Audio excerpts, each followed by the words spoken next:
बिस्मिल्लाहिर्रहमानिर्रहीम। मोहतरम नाजरीन, आज हम इस वीडियो में ये सीखेंगे कि 10 के लिए, 20 के लिए, 30 के लिए, 40, 50, 60, 70, 80, 100, 1000 के लिए कौन सा लफ्ज अरबी में इस्तेमाल किया जाता है। अगर ये वीडियो आपको पसंद आए तो मेरे वीडियो को आप लाइक करें और शेयर करें और कमेंट बॉक्स में अपनी राय का जरूर इजहार फरमाएं। तो मैंने यहाँ पर लिखा है आशारतुन। आशारतुन का तर्जुमा होता है 10, यानी 10 के लिए लफ्ज अशरा का लफ्ज इस्तेमाल किया जाता है। 20 के लिए इशरून का लफ्ज इस्तेमाल किया जाता है। इशरून का तर्जुमा होता है 20।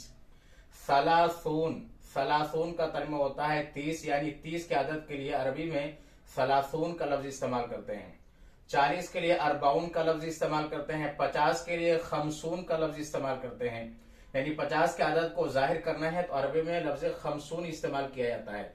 60 के लिए लफ्ज सित्तून का लफ्ज इस्तेमाल करते हैं। सित्तून का तर्जुमा होता है 60।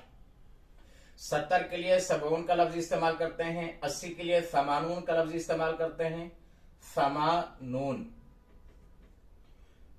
90 के लिए तिसून का लफ्ज इस्तेमाल करते हैं। 100 के लिए मिआतुन, मिआ इसको पढ़ाया जाता है मिआ, यानी हा की आवाज आएगी लास्ट में मिआ। 100 के लिए मिआ का लफ्ज इस्तेमाल किया जाता है मिआ। और 1000 के लिए अल्फ का लफ्ज इस्तेमाल करते हैं। इसको अलिफ नहीं पढ़ना, अल्फ पढ़ना। अल्फ का तर्जुमा होता है 1000।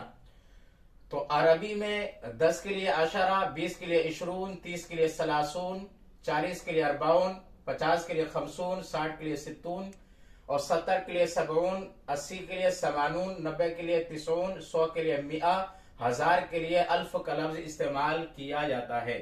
अगर यह वीडियो आपको पसंद आए मेरे वीडियो को आप लाइक करें, शेयर करें और अगर आप मेरे चैनल पर नए हैं तो मेरे चैनल को सब्सक्राइब करें और बेल आइकन पर जरूर क्लिक कर लें ताकि हर आने वाली नई वीडियो का नोटिफिकेशन आप तक पहुंचे।